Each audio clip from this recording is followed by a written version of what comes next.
Your cells are sending you a distress signal every afternoon at 3 p.m. That wave of exhaustion, the brain fog, the desperate reach for coffee or sugar, it's not a willpower problem. It's your metabolism failing to switch between fuel sources. And if you ignore it, you're looking at a decade of declining energy, stubborn weight gain, and accelerating metabolic disease.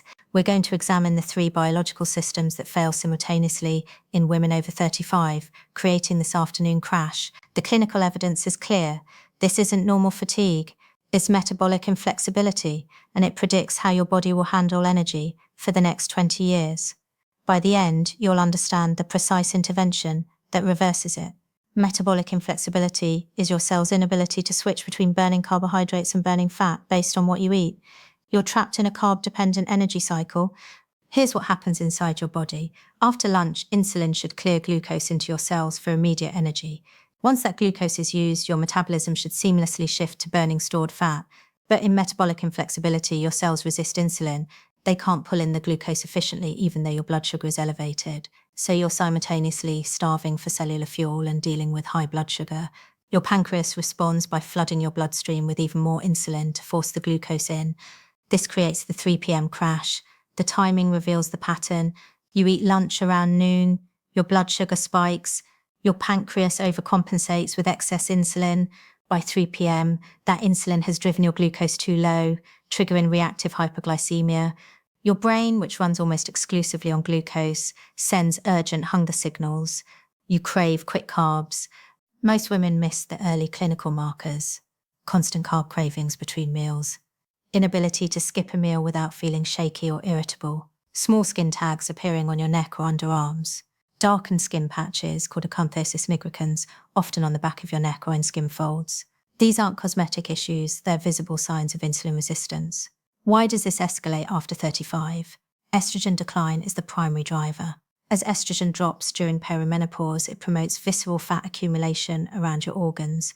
This isn't subcutaneous fat you can pinch. It's metabolically active fat that releases inflammatory cytokines, signaling molecules that further block your insulin receptors. The more visceral fat you accumulate, the worse your insulin resistance becomes. It's a feedback loop. Now let's look at what's happening inside your mitochondria. These are your cellular power plants. They generate ATP, the energy currency your body runs on. When you're metabolically flexible, your mitochondria efficiently process both glucose and fat. But in metabolic inflexibility, your mitochondria become overloaded. They're flooded with excess glucose and fat simultaneously because your cells can't regulate fuel intake properly. This overload reduces their oxidative capacity by 30 to 50% according to clinical studies on mitochondrial function in insulin-resistant women. Your mitochondria literally produce less energy per unit of fuel, so even when you eat, you feel tired. The research shows this isn't just about one bad afternoon. It's a preview of how your metabolism will handle the next 2 decades. Women with untreated metabolic inflexibility progress to full insulin resistance within 5 to 7 years. From there, the pathway to type 2 diabetes, cardiovascular disease, and chronic fatigue becomes significantly more likely.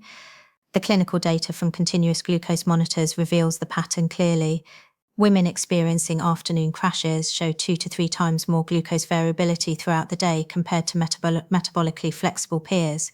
Their blood sugar swings wildly after meals, crashes hard, then spikes again when they reach for a snack.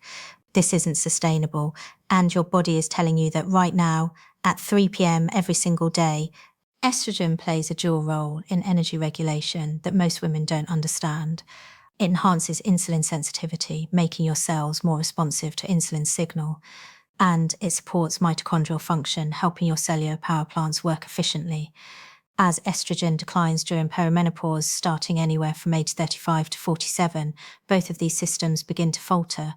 Your cells become more resistant to insulin, your mitochondria produce less energy. The metabolic inflexibility we just discussed accelerates dramatically. The research on estrogen withdrawal shows this isn't subtle.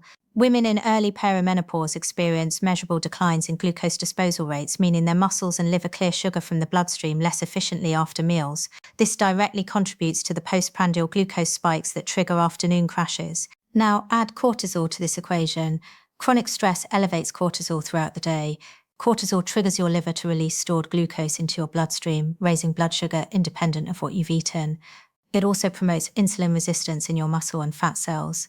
This creates a collision. You have elevated glucose from cortisol, you have declining insulin sensitivity from estrogen loss, your pancreas responds with more insulin. By mid-afternoon, you're caught in a feedback loop that guarantees energy crashes. The clinical evidence shows women with high perceived stress scores have significantly worse glucose variability and more frequent hyperglycemic episodes in the afternoon compared to women with lower stress levels, even when controlling for diet and body composition. Progesterone withdrawal adds another layer. As progesterone declines, it disrupts serotonin production in your brain. Serotonin regulates mood, but it also affects sleep architecture. Lower serotonin means poorer sleep quality and less restorative deep sleep. Poor sleep directly impairs glucose metabolism the next day. Studies using continuous glucose monitors show that even one night of disrupted sleep increases insulin resistance by 20 to 30% the following morning.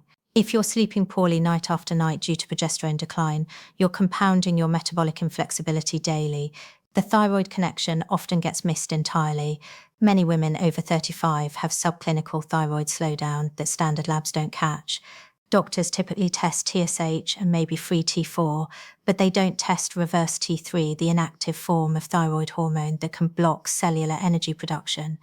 Elevated reverse T3 reduces your metabolic rate and impairs mitochondrial function.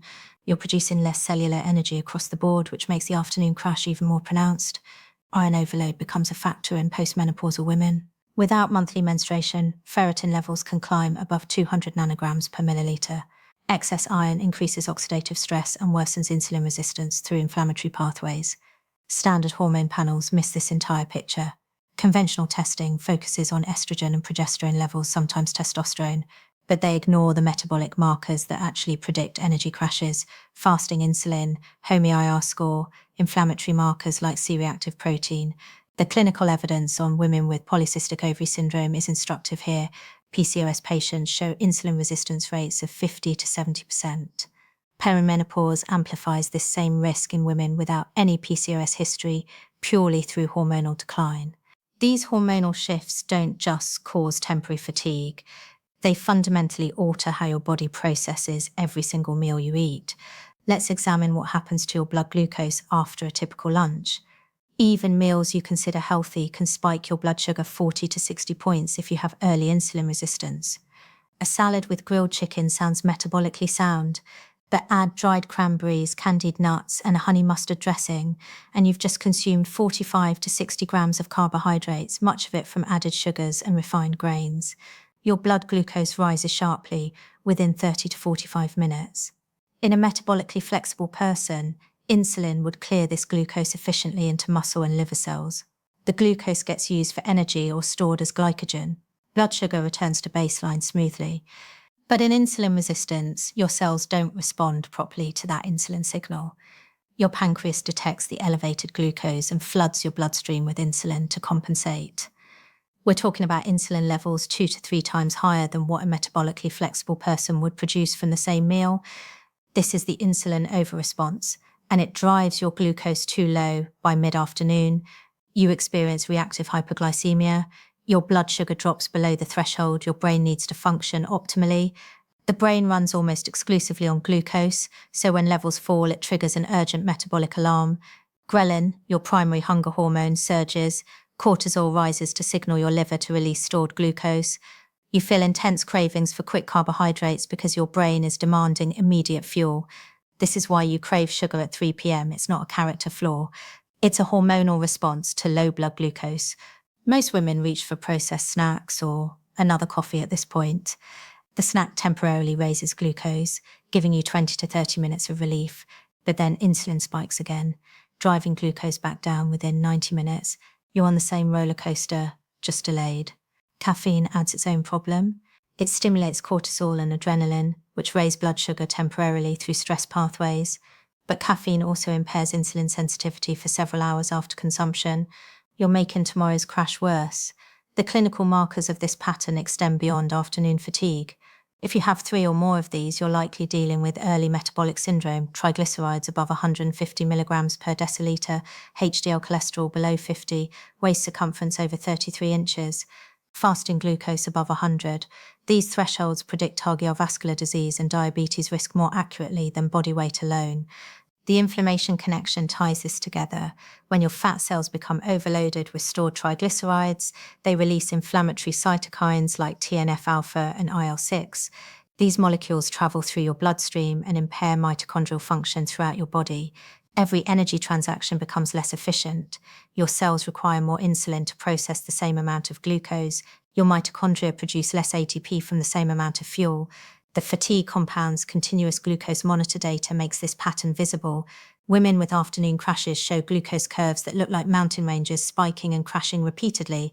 Metabolically flexible women show gentle rolling hills with glucose staying within a narrow 20-point range throughout the day.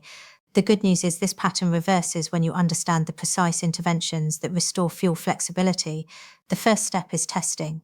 You need data before you can design an intervention. Request comprehensive labs from your doctor. Fasting insulin, not just fasting glucose. HOMA-IR score, which calculates insulin resistance from your fasting glucose and insulin levels. A full lipid panel, including triglycerides and HDL. Ferritin to check iron status. C-reactive protein for inflammation. And a complete thyroid panel, TSH, free T3, free T4, and reverse T3. Most standard panels won't include all of these. You may need to specifically request them or work with a functional medicine provider who understands metabolic health. Once you have your baseline, start with meal sequencing. This is the most powerful intervention for blunting glucose spikes. Eat fiber and protein before carbohydrates at every meal. Start your lunch with vegetables, then eat your protein source. Then, if you're including starches or grains, eat those last. This simple sequence reduces postprandial glucose spikes by 30 to 40%, according to research on meal composition timing. The fiber creates a physical barrier in your digestive tract that slows carbohydrate absorption. The protein stimulates incretin hormones that improve insulin sensitivity. By the time carbohydrates arrive, your body is primed to handle them efficiently. Breakfast composition determines your glucose stability for the entire day. A protein-rich breakfast with 30 grams or more of protein improves insulin sensitivity for 8 to 10 hours. Women who eat high-protein breakfasts show significantly less glucose variability in the afternoon compared to those who eat carbohydrate-dominant breakfasts, even when total calories are matched. Exercise timing gives you a metabolic advantage. A 10-minute walk immediately after lunch activates GLUT4 transporters in your muscle cells. These transporters pull glucose out of your bloodstream and into your muscles without requiring insulin. You're clearing glucose through a secondary pathway. The research shows even light movement after meals reduces postprandial glucose by 20 to 30%. You don't need intense exercise, just movement, intermittent fasting, or time-restricted eating enhances mitochondrial biogenesis. Limiting your eating window to 8 to 10 hours per day gives your body extended periods in a fasted state. During fasting, your cells upregulate genes that build new mitochondria and improve fat oxidation capacity. Most women see measurable improvements in fuel switching ability within 2 to 4 weeks of consistent time restriction. Strength training builds metabolic flexibility at the cellular level. Resistance exercise 3 to 5 times weekly increases muscle mass, and muscle tissue is highly insulin sensitive. More muscle means more glucose disposal capacity. Your body can handle carbohydrates more efficiently without spiking insulin. Stress and sleep optimization support hormone recovery. Prioritize 7 to 8 hours of sleep. Get morning light exposure within 30 minutes of waking to anchor your circadian rhythm. Establish an evening wind-down routine that lowers cortisol before bed. Address nutrient deficiencies that impair glucose metabolism. Magnesium, B vitamins, and inositol all play roles in insulin signaling and mitochondrial function. Work with a qualified provider to test for deficiencies and supplement appropriately. The timeline for results is predictable. Most women report fewer afternoon crashes within 7 to 14 days of implementing meal sequencing and exercise timing. Full metabolic restoration, measured by improved lab markers and sustained energy throughout the day, takes 6 to 8 weeks with consistent intervention. If lifestyle changes don't improve your symptoms after 8 weeks, consider bioidentical hormone replacement therapy. Work with a provider experienced in BHRT who understands metabolic health, not just symptom management. Monitor your progress every 3 months, track your waist circumference, energy patterns throughout the day, and repeat your metabolic labs. Fasting insulin should decrease, triglycerides should drop, HDL should rise. These markers confirm your metabolism is healing. This isn't about willpower, it's about restoring the biological systems that should be working automatically. Your 3 p.m. crash is a metabolic warning that your cells can no longer efficiently switch between fuel sources, but this is reversible with targeted intervention. Start with meal sequencing at lunch today. Request comprehensive metabolic labs this week. Subscribe to access our full research archive on metabolic optimization for women over 35. Our next video breaks down the exact breakfast formula that stabilizes glucose for 8 hours.